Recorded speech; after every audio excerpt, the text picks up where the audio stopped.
আসসালামু আলাইকুম, আশা করি সবাই ভালো আছেন। বিলফুড বাই লাকিতে আবারও অনেক অনেক সবাই স্বাগত জানাই। আমরা গ্রামে আগে যখন ফ্রিজ আসি না, তখন যেভাবে সবাই কুরবানির মাংস সংগ্রহ করতো, আজকে আমি এই পদ্ধতিটা আপনার করে দেখাইম। মানে অনেক দিন ধরে ইচ্ছা করতেছে যে কুরবানির মাংসের শুটকি খাওয়ার লাগিয়া, কিন্তু এখন তো সবার ঘরে ঘরে ফ্রিজ আছে, যার কারণে শুটকি তেমন একটা দেওয়া হয় না। তো আজকে না আমি যে 1 কেজি পরিমাণ মাংস লয়ে লইছি, তো আমি আজকে শুটকি দিয়ে আপনারা পুরো ভিডিওটা দেখতে থাকুন।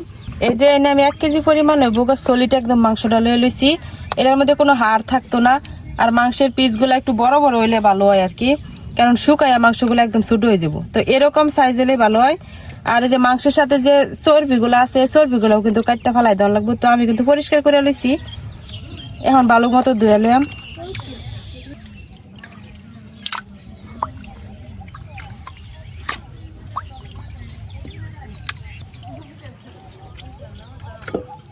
তো এই যে আমার মাংস সুন্দর করে পরিষ্কার করে ধোয়া হয়ে গেছে গা, এখন আমি চুলাটা জ্বালাই লইলাম।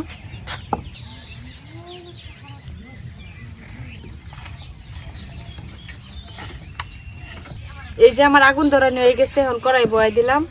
এখন কড়াইয়ের মধ্যে পানি দিয়ে দেন।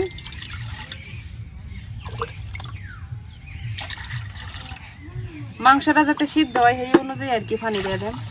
পানি একটু বেশি দিলে সমস্যা নেই, বেশি ভালো হইব। এখন এই যে মাংসটারে আমি দিয়ে দেন পানির মধ্যে।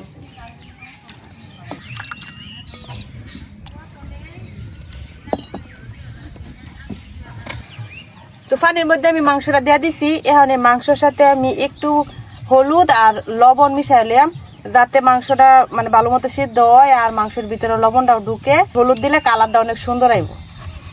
তো এই যে আমি লবণ দিয়ে দিতেছি, দিয়ে দিলাম লবণ আর দিয়ে দিলাম হলুদ গুঁড়া। লবণ আর হলুদ দিয়া এখন এই মাংসটা খুব ভালো করে সিদ্ধ করে নিলাম।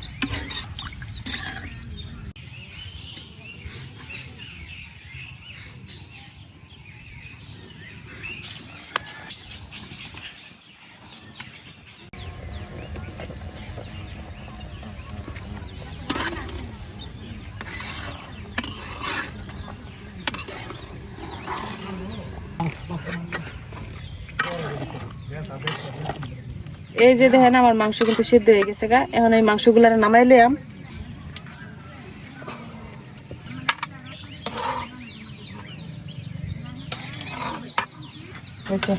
এই যে আমি মাংসগুলারে নামাই লইছি কড়াই থেকে। এখন অনেক গরম আছে, একটু ঠান্ডা হইলে তারপরে হইলে আমি শুকাইতে দিয়াম আর কি। মাংসগুলা যে শুকাইতে দেয় আমি যে এই তারের মধ্যে দিয়াম, তারের মধ্যে দিলে তারটা ছিঁড়তো না, শক্ত আছে তার। তখন তারটারে আমি সোজা করে লইতেছি।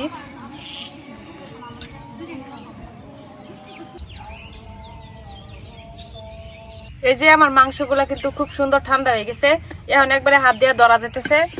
এখন আমি মাংসগুলা তারের মধ্যে গাঁথার লাগিয়া এই যে মোটা একটা সুই লয়ে লইছি, এই সুই দেয়া মাঝখান থেকে যেরকম ছিদ্র করে লইয়াম, এরকম ছিদ্র করলাম যাতে সহজে তারটা ঢুকাইতে পারি।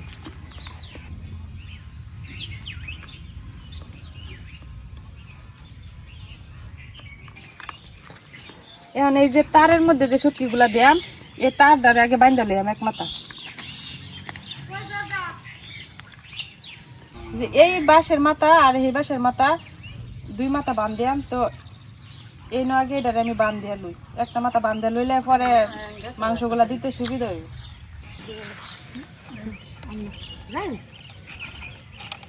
যে তার বান্ধে হয়ে গেছে গা, এখন এই মাংসটা লই আই।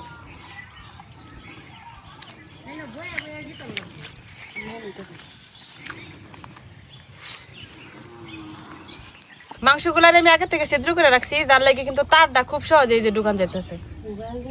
যে রোদ, এই রোদের মধ্যে মানুষ যদি বেশিক্ষণ বয়ে থাকে, মানুষও শুটকি হয়ে যাবে।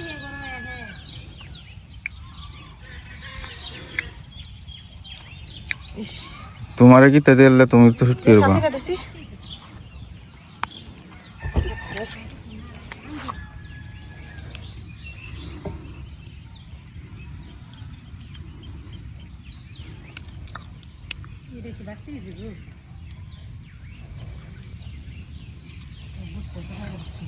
আল্লাহ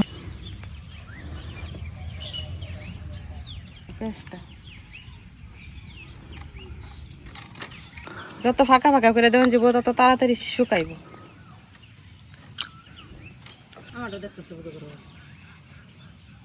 সব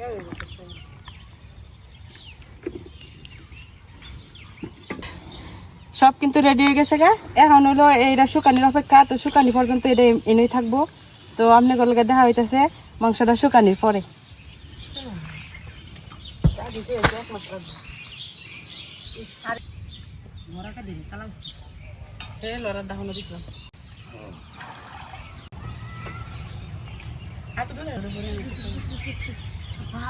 এই যে সারাদিন রোদ খায় কিন্তু আমার এই যে শুটকি গুলা একদম শুকায় গেছে। তো এখন এই মাংসের শুটকি গুলা দিয়া একটা বিখ্যাত নেত্রকোনার মাংসের পুলি পিঠা বানাই দেখাইয়াম। আর আপনারা যদি এইবার মাংস শুকায় অনেকদিন রাখতে চান তাহলে আর একটু ভালো করে শুকাই নেবেন। আমরা যেহেতু 1 রোদ খাওয়াইছি, তো 2 রোদ খাওয়াইলেই সারা বছর সংরক্ষণ করার উপযুক্ত হয়ে যাব। তো এখন আমি এই মাংসগুলা দিয়া আমরা নেত্রকোনার একটা বিখ্যাত পিঠা মাংসের পুলি পিঠা এটা আপনার সাথে বানাই দেখাইয়াম। তো পুরো ভিডিওটা দেখতে থাকুন। যখন মাংসগুলা শুকাইতে দিছিলাম কতগুলা আসিন, পুরো এই তারটা বড় আসিন, আর এখন শুকাইয়া একটু হয়ে গেছে। কিন্তু এটা রান্না করার পরে আবার আগে যেরকম আসিন এরকমই হয়ে যাব। এখন আমি এই তারের থেকে মাংসগুলো খুলে লইয়াম।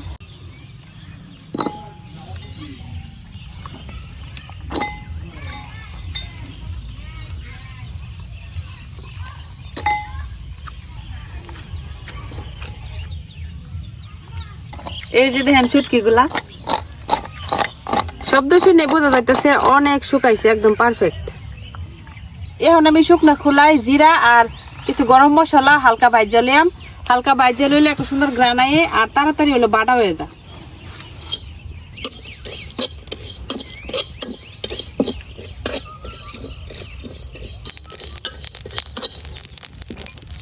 তো এই যে আমার ভাজা কিন্তু হয়ে গেছে, ফুটতে শুরু করে দিছে। এর চেয়ে বেশি ভাজলে কিন্তু একদম তিতা হয়ে যাব। এখন আমি মশলাগুলারে বাইটে লইয়াম।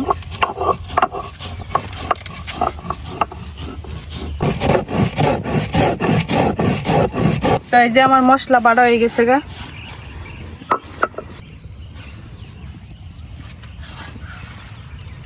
তো আমার জিরা আর গরম মশলা বাটা হয়ে গেছে গা। এখন আমি আদা রসুন আর পেঁয়াজ গুলা বাইটে লিয়াম।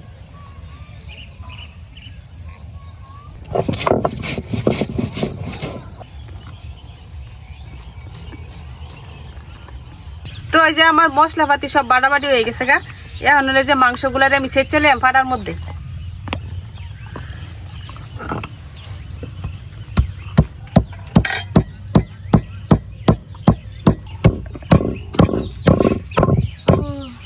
শেষা দেখে বুঝতে পারতেছেন যে কতটা শুকাইছি। একদিনের রোদে যে এরকম শুকাইবো জীবনও ভাবছি না। ভিতরেও কিন্তু কোনো কাঁচা অংশ নাই। এই যে এরকম সেচে আমি সবগুলোরে একদম জোড়া জোড়া করে লইয়াম।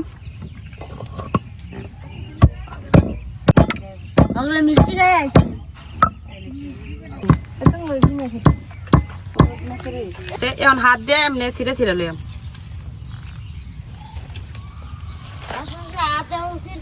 যতটা সম্ভব আর কি হাত দিয়া ছিঁড়া লইয়াম, আর বাকিটা রান্না করতে করতেই ছিঁড়া হয়ে যাবে।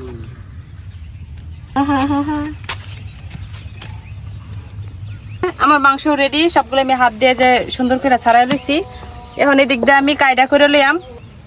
তো পুলি বানানির কায়দা আমি এখন রেডি করাম। আর এনে আমি লয়ে লইছি আর কি ময়দা। তো এখন আমি ময়দার সাথে চালের গুলারে ভালো মতো মিশাই লইয়াম।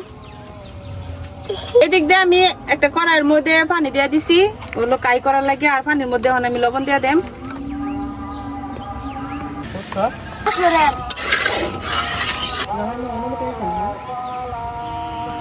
পানি কিন্তু ফুটে গেছে। তো এই ফুটন্ত পানির মধ্যে আমি এখন এই যে গুঁড়াগুলা যে রেডি করে রাখছি এটি দিয়ে দেম।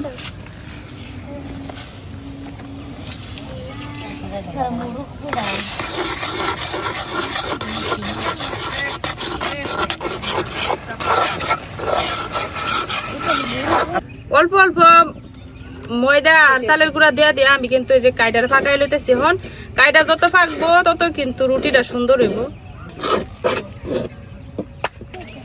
যে আমার কাই কিন্তু এখন একটু কাঁচা নাই, একদম পাইকে গেছে। তারপরও আমি এটারে এখন ঢাকনা দিয়ে ডাইকে কিছুক্ষণ রেখে দেম, তাইলে আরো সুন্দর করে হয়ে যাবো কাইডা। এখন আমি আবার কড়াই বয়ে দিছি। এখন হলো মাংসটা যে রেডি করবাম। এখন আমি কড়াই বয়ে দিছি, কড়াইয়ের মধ্যে তেল দিয়ে লইয়াম। তেল অল্প পরিমাণে দিছি, কারণ পিঠাটা বানানোর পরে আবার তেলও ভাজা হইব। এখন আমি অল্প একটু পেঁয়াজ কুচি দিয়ে দেম, দিয়ে পেঁয়াজটা লাল লাল হওয়া পর্যন্ত ভাজলাম। তো আমার পেঁয়াজটা ভাজা হইতে হইতে আমি মাংসের মধ্যে সবগুলা মশলা দেওয়া দেম, তারপরে একবারে আর কি বাগার দেওয়া দেম। তখন আমি মাংসের মধ্যে দিয়ে দিতেছিল লবণ। মাংসটা কিন্তু আমি লবণ দিয়ে সিদ্ধ করছিলাম, এর লেগে একটু বুঝে দেওয়া লাগবে, আবার আটার কায়ের মধ্যে লবণ আছে। এখন দিয়ে দিতেছিল লাল মরিচের গুঁড়া, দিয়ে দিতেছিল ধনিয়ার গুঁড়া, আর দিয়ে দিতেছি হলুদ গুঁড়া। এদিক দিয়ে আমার পেঁয়াজটাও কিন্তু যে ভাজা হয়ে গেছে, একদম লাল লাল হয়ে গেছে। এখন আমি এই মাংসটা দিয়ে দেব না।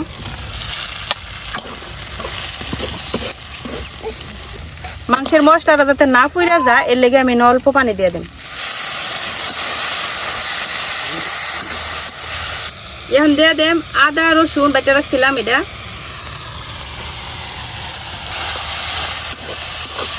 এখন খুব ভালো করে মাংসটারে মশলার সাথে আদা রসুনের সাথে ভালো করে মিশাইয়া তারপরে পানি দিয়ে দেব। এখন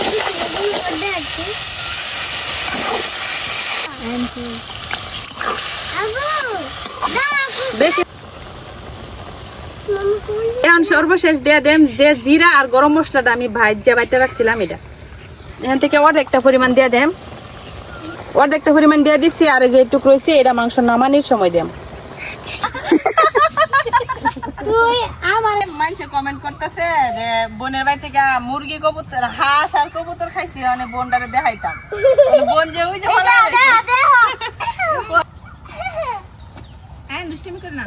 অনেকদিন পরে এই যে দেন আমার বাড়িতে এত মেহমান, এই মেহমানের লাগে কিন্তু আমি আজকে স্পেশাল এই শুটকির পুলিটা বানাইতেছি, যেটা হলো মাংসের শুটকির পুলি।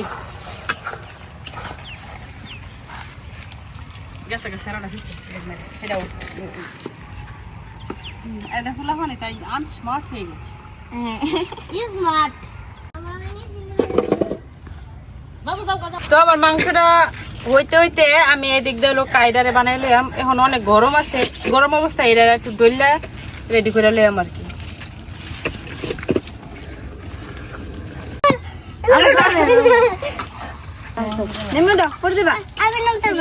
আমার মাংসগুলো কিন্তু টাইনা গেছে অনেকটাই পানি। আর এদিক দিয়ে হলো আমার বোনে রুটি বানাই দিতেছে যাতে তাড়াতাড়ি হয়ে যায়, কারণ অনেকটা রাত হয়ে গেছে আমরা এনে, আর এত গরম। তো আমি মাংসটা এখন আবার একটু ধুইরা জাল দিলাম। এখন আমি বাকি যে মশলাটা রেডি করে রাখছিলাম এটাও দেওয়া দেবে না। কিরকম হলো বাবু?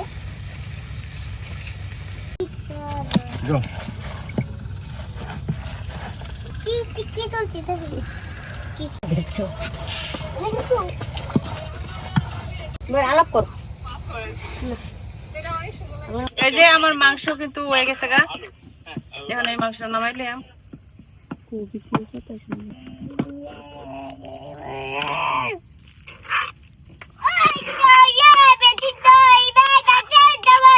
তো এদিকে আমি কড়াই বয়াই দিছি, কড়াইয়ের মধ্যে পিঠা ভাজার লাগে তেল দিলাম। এই যে এদিক দিয়ে কিন্তু রুটি অর্ধেক বানানি হয়ে গেছে গা। এই যে এরকম বড় বড় করে রুটি বানাই লইছি, এখন এটির ভিতরে পুর ভরে হলো পুলি শেপ দিয়াম।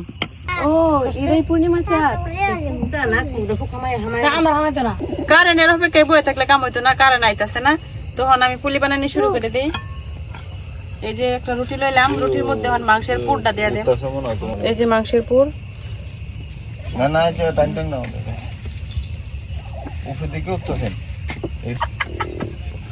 একদম পুলি পিঠার মতোই বাস করা আর কি, মানে পুলি পিঠাই ধরতে গেলে। তো ভিতরে শুধু আর কি মাংসটা দেওয়া কাটার লাগে আমি ছুরি দিয়ে কাটতেছি, কারণ আমার কাছে এখন রাতের বেলা কাটার কোনো জিনিস সংগ্রহ করা সম্ভব না, এমনিতেই কারেন্ট নাই, পোকামাকড়ের আক্রমণ করতেছে প্রচুর। তো ছুরি দিয়ে কাটতে আলতেছি। এখন হলো পুলি পিঠার বাসটা দিয়াম।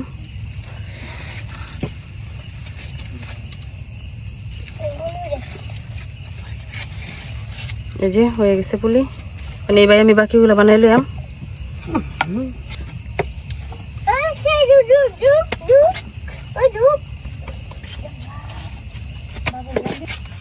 এই একটু বাড়ি করিস রুটি, ফাটে যেতেছে।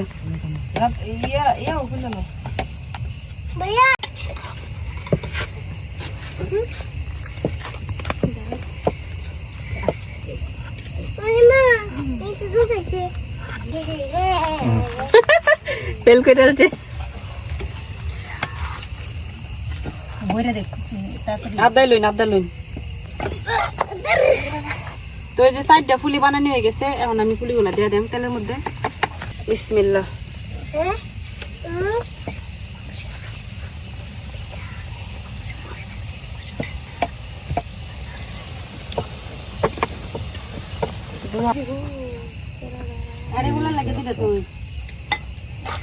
পিঠাগুলা এখন উল্টাই দেয়া দিই, এক সাইড মোটামুটি হয়ে গেছে।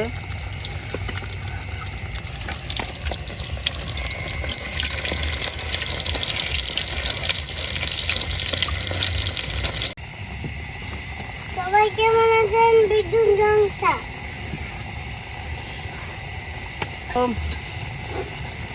আমরা গ্রামে থেকে গরমে অস্থির, আর যারা শহরে থাকে তারা কি অবস্থা? শহরে এত কারেন্ট যায় না। আলিফুন বা কারেন্সা এইটা আগে এই পিঠাগুলো হয়ে গেছে, এটি উঠে লই।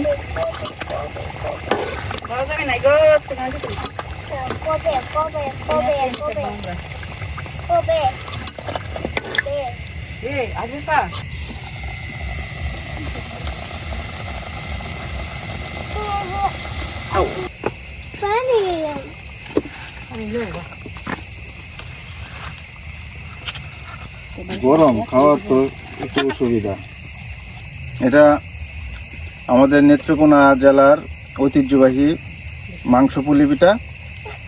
কুরবানিতে আইলে খাই, মাঝে মাঝে মাংস কিনে এনেও খাই। কুরবানির ঈদ চাইলে বেশি খাওয়া হয়।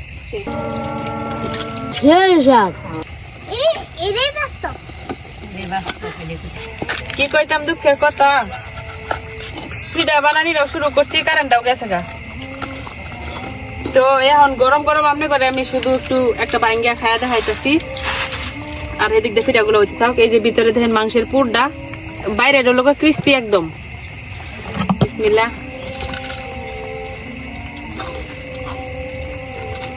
সাউন্ড শুনে বুঝতেই পারতেছেন, উপরেটা এত ক্রিস্পি আর ভিতরে মাংসটা একদম জুসি, মানে এক কথায় অসাধারণ। তো অনেক জেলায় কিন্তু এই খাবারটা খাওয়া হয়, আর আমরা নেত্রকোনায় কিন্তু আমরা প্রতি বছর মানে দেখে আইতেছি যে এই পিঠাটা প্রচুর খাওয়া হয়, যার কারণে আমি কইলাম আমরা নেত্রকোনার বিখ্যাত পিঠা। অনেক অঞ্চলে কিন্তু এই পিঠাটা খাওয়া হয়। তো কার কার অঞ্চলে এই মাংসের পুলি পিঠা খাওয়া হয় অবশ্যই কমেন্টে জানান যে। তো আজকে এই পর্যন্তই, সবাই ভালো থাকবেন, সুস্থ থাকবেন, আল্লাহ হাফেজ।